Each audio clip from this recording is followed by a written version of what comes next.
ओम श्री गणेशाय नमः। ओम नमः शिवाय। पूजन न्यास निरूपण। उपमन्यु ने भगवान जी श्री कृष्ण को बताया, न्यास उत्पत्ति स्थिति लय के अनुसार 3 प्रकार का होता है।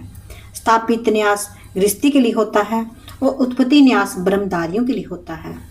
लय न्यास न्यासियों के लिए, वनवासी और विधवाओं के लिए न्यास विधि है। अगस्त से लेकर कनिष्ठ तक स्थित न्यास होता है। दक्षिण अंगुष्ठ से वाम अंगुष्ठ तक उत्पत्ति न्यास होता है। वाम अंगुष्ठ से शिव अंगुष्ठ तक लय न्यास होता है।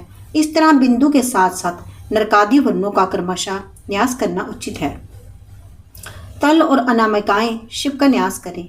200 दिशाओं में अस्त्र मंत्रों द्वारा अस्त्र न्यास होना चाहिए।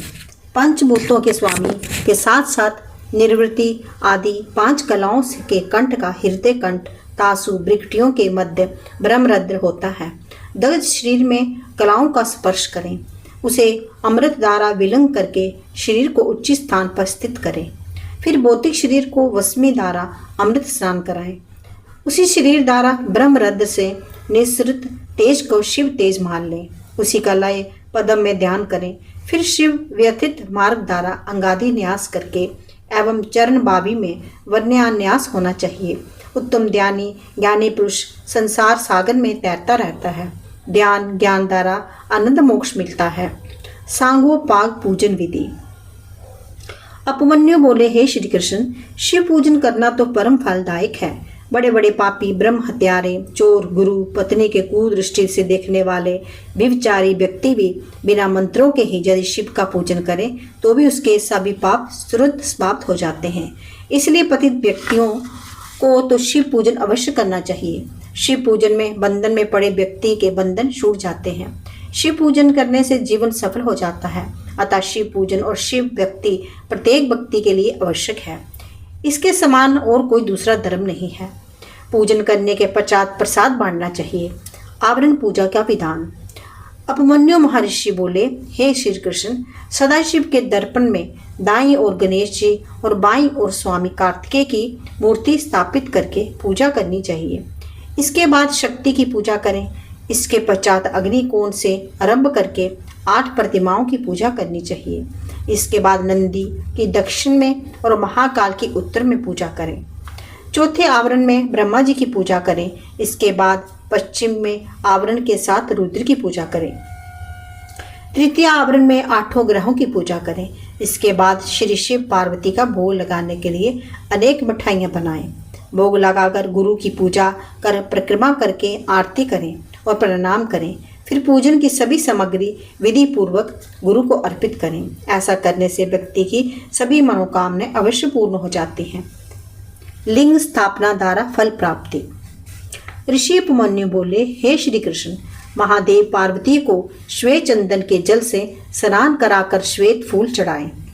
समर्थ्य अनुसार स्वर्ण रत्नों से शिवलिंग मूर्ति बनाकर सुंदर पटलासन पर स्थापित कराएं। फिर बेल पत्तों से पूजा करें। धूप दीप निवेद कपूर पूजन करके आरती उतार कर परिक्रमा करें। 5 प्रकार की गंध से प्रतिदिन पूजा करने वाला मनुष्य शिवलोक में निवास करता है। समस्त ब्रह्मांड एक ही शिव में लिप्त है। अतः लिंग स्थापना में सब प्रतिष्ठित हो जाते हैं। सतव रज तम इन 3 गुणों को उत्पन्न करने का कारण लिंग है। ये अनादि है, अनंत है। समस्त संसार इसी से उत्पन्न होता है।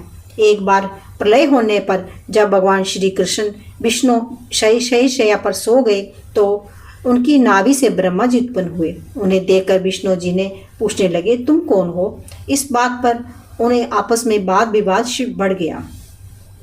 वे दोनों आपस में अपने आप को एक दूसरे के से बड़ा समझने लगे। उनके अभिमान को नष्ट करने के लिए वहां सहस्त्रों अग्नि ज्वालाओं से प्रकाशित एक दिव्य लिंग प्रकट हुआ। उस लिंग को देखकर ब्रह्मा और विष्णु दोनों आश्चर्य में पड़ गए। वे दोनों ऊपर नीचे घूमने लगे, परंतु उन्हें 1000 वर्ष में भी उस लिंग के आदि और अंत का पता नहीं चला। इस पर दोनों ने उस लिंग को आत्मा समझकर प्रणाम किया और वाद विवाद को शांत कर दिया। ब्रह्मा विष्णु का मोहित होना। ब्रह्मा और विष्णु दोनों इस लिंग को देखकर मोहित हो गए। उन्होंने लिंग को हाथ जोड़कर प्रणाम किया और स्तुति की। महादेव प्रसन्न होकर बोले, हे ब्रह्मा जी और विष्णु जी, तुम दोनों मेरी माया से मोहित होकर आपस में अपने आप को भगवान समझने लगे हो। अज्ञान से तुम्हारी दृष्टि नष्ट हो गई है। मैं लिंग रूप में तुम्हारे अभिमान को नष्ट करने के लिए प्रकट हुआ हूँ। ये मेरी ही लीला है। अब तुम दोनों अपने अपने कार्यों में संलग्न हो जाओ। ये सुनकर ब्रह्मा जी और विष्णु जी ने उन्हें प्रणाम किया तथा शिवलिंग वहां से अदृश्य हो गया।